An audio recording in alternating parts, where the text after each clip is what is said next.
శివ, బిందు ఇద్దరూ కలిసి భూమికి వాళ్ళ ప్రేమ విషయం చెప్పాలి అని నిర్ణయించుకుంటారు. భూమి లవ్ మ్యారేజ్ చేసుకుంది కాబట్టి ఖచ్చితంగా వాళ్ళ ప్రేమని అర్థం చేసుకుంటుందని భూమికి ఫోన్ చేసి చెప్పమని బిందు శివాని అంటుండగా, అలాగే చేస్తాను, చెప్తాను, తననే సొల్యూషన్ అడుగుతాను అని శివ అంటూ భూమికి ఫోన్ చేయబోతూ ఉంటాడు. పూరి శివ కోసం కాలేజ్ అంతా వెతుకుతూ ఉంటుంది. మరోవైపు గగన్, భూమి ఇద్దరు కారులో ఇంటికి బయలుదేరుతారు. గగన్ శరత్ చంద్ర చెక్ ఇవ్వడం, మీరా తనని అవమానిస్తూ మాట్లాడడం, ఇందు ప్లీజ్ అన్నయ్య నా కాపురం కోసం ఆ డబ్బులు తీసుకో అని బ్రతిమిలాడడం అన్నీ గుర్తు తెచ్చుకొని బాధపడుతూ ఉంటాడు గగన్. భూమి ఇంట్లో జరిగిన దానికి బావ బాధపడుతున్నట్టున్నారు. నాన్న అత్తయ్య తరపున నేను క్షమాపణ చెప్పాలి అని అనుకొని, బావ ఇంట్లో జరిగింది మనసులో పెట్టుకోకు, మీరా అత్తయ్య నాన్న తరపున నేను నీకు క్షమాపణ చెప్తున్నాను అని అంటూ ఉంటుంది భూమి. నిజానికి వాళ్ళిద్దరూ మంచివాళ్ళు, కానీ ఆ అపూర్వ చెప్పుడు మాటలతో వాళ్ళు బాధపడుతున్నారు. తప్పుడు మార్గంలో వెళ్తున్నారు, నిన్ను అవమానిస్తున్నారు, ప్లీజ్ బావా మనసులో పెట్టుకోకు అని భూమి అడుగుతుండగా, నాకు ఇదేమీ కొత్త కాదు కదా, అయినా నేను కట్నమిచ్చింది నా చెల్లి జీవితం కాపాడి కాపురం నిలబెట్టడానికి, కానీ మీ నాన్నకి అది అర్థమవుతుందా? ఇప్పుడు ఈ చెక్ నా ముఖాన కొట్టాడు, దీంతో ఇందుకి నాకు ఉన్న సంబంధం తెగిపోతుందా? ఆ విలువలేవి ఆయనకు తెలుస్తాయా అని గగన్ కోపంగా అరుస్తూ ఉండగా, భూమి బావా ప్లీజ్ బావా మళ్ళీ మొదటికి రాకు బావా అని బ్రతిమిలాడుతూ ఉంటుంది. సడన్ బ్రేక్ వేసి కార్ ఆపేసి ఏదో తిట్టబోతూ సైలెంట్ అయిపోతాడు గగన్.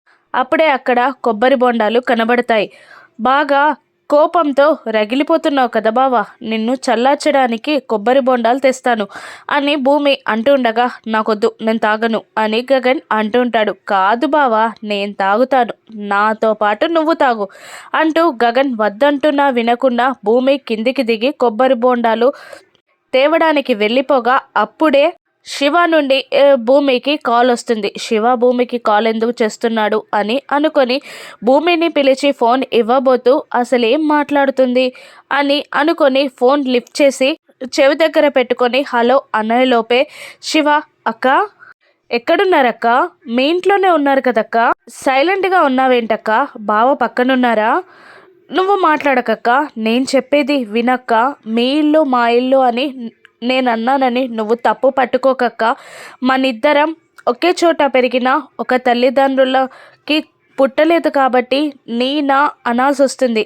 కానీ మనం ఊహ తెచ్చుకున్నది మనం ఒక్క తల్లిదండ్రుల దగ్గరే పెరిగాం కదక్క, నేను నీ సొంత తమ్మునితో సమానమక్క, నా పర్సనల్ విషయాలు నీతో కాకపోతే ఎవరికి చెప్తానక్క, నువ్వే నాకు దారి చూపించాలక్క, ఇంటికి వచ్చాక నీకు అన్నీ చెప్తానక్క అని అంటూ, చెరీ బావా నువ్వు కలిసి ప్లాన్ చేసి నన్ను ఆ ఇంట్లో పెట్టి నాకు చాలా హెల్ప్ చేశారక్క అని చెప్పగానే గగన్ కోపంతో ఊగిపోతూ ఉంటాడు. ఇక శివ సాయంత్రం మాట్లాడుకుందామని కాల్ కట్ చేయగానే భూమి వైపు కోపంగా చూస్తూ కార్ స్టార్ట్ చేసుకొని వెళ్ళిపోతూ ఉంటాడు గగన్.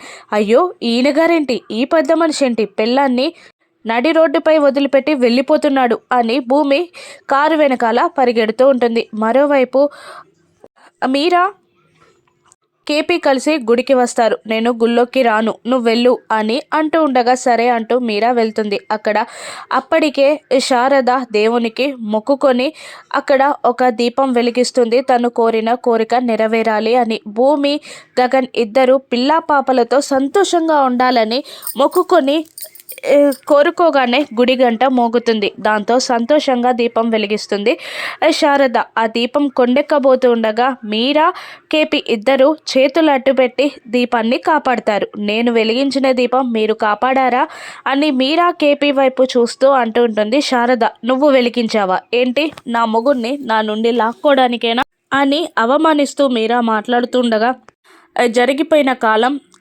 వెళ్ళిపోయిన వాళ్ళు నా దగ్గరికి రావాలని నేను ఎప్పుడూ కోరుకోను అంటూ మీరాకి గట్టి వార్నింగ్ ఇచ్చి శారద అక్కడి నుండి వెళ్ళిపోతుంది. మీరా కూడా కోపంగా వెళ్ళిపోతుంది. అప్పుడు కేపీ శారద దగ్గరికి వచ్చి, భూమి గగన్ల శోభనం జరగలేదని, నువ్వే వాళ్ళిద్దరిని కలపాలని నీ దగ్గరే ఉంటున్నారు కాబట్టి అది నీ వల్ల సాధ్యమవుతుందని చెప్పి అక్కడి నుండి కేపి వెళ్ళిపోతాడు. శారద అలాగే అంటుంది.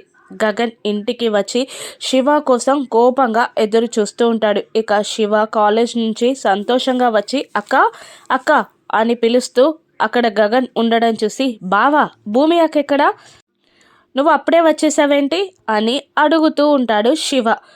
భూమి అక్క నీకెందుకు అని అంటూ ఉంటాడు గగన్. అది బావా అక్క అక్క అని అంటుంటాడు శివ.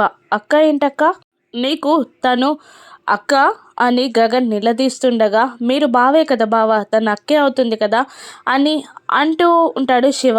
అంతేనా, ఇంకేం లేదా అని అంటూ గగన్ కోపంగా శివ చెంప పగలగొడతాడు. అది బావా బావా అని అంటూ ఉండగా, మీరిద్దరూ ఒక దగ్గర పెరగలేదా, నువ్వు భూమి సొంత తమ్ముడివి కాదా, మీరిద్దరు అక్క తమ్ముళ్ళు కాదా అని గగన్ శివాని చితక బాధేస్తూ ఉంటాడు. అది బావా సారీ బావా, చెర్రీ బావా భూమి అక్క కలిసి ప్లాన్ చేసి నన్ను ఇక్కడ పెట్టారు బావా, నాకేం తెలీదు బావా అని అంటున్నా వినకుండా గగన్ని చితక బాధేస్తూ సోఫాలకి విసిరేస్తూ కింద పడేస్తూ చితక బాదుతూ ఉంటాడు గగన్. పూరి అడ్డం పడినా కూడా గగన్ వినకుండా బ్యాక్ తేపో అని అంటూ ఉండగా, అన్నయ్య అన్నయ్య అని అంటూ ఉంటుంది పూరి. అయినా వినకుండా వాణ్ణి నేలకి విసిరి కొట్టి బ్యాగ్తో సహా బయటికి నెట్టేస్తాడు. అప్పుడే శారద వచ్చి శివాని పైకి లేపుతుంది. ఏంట్రా ఏంటి, వీణ్ణెందుకు బయటికి నెట్టేస్తున్నావు అని అడుగుతూ ఉంటుంది శారద. వీడెవడో తెలుసా, ఆ నాట్య నర్తకి కేర్ ఆఫ్ అబద్ధాల కోరు భూమి తమ్ముడు అని అనగానే, అవునా నిజమా అని సంతోషపడుతూ ఉంటుంది శారద. వీడు మోసం చేసి ఇంట్లోకి వచ్చాడు అని అంటూ ఉండగా, తిండి కోసం బాధపడి వచ్చాడేమో లేరా అని అంటూ ఉంటుంది శారద. లేదు, అబద్ధం చెప్పి అనాథనని చెప్పి ఇద్దరు అలాగే వచ్చారు ఇంట్లోకి, వీడు ఇంట్లో ఉండడానికి వీల్లేదు అని గగన్ అంటూ ఉండగా, లేదు వాడు ఎక్కడికి వెళ్ళాడు, ఇక్కడే ఉంటాడు అని శారద అంటూ ఉంటుంది. ఇక పూరి శివ ప్రేమించుకుంటున్నారని గగన్ తెలుసుకున్నాక ఏం చేస్తాడు, ఈ కథ ఎటువైపు తిరగనుందో రాను ఎపిసోడ్స్లో చూద్దాం. Thank you for watching.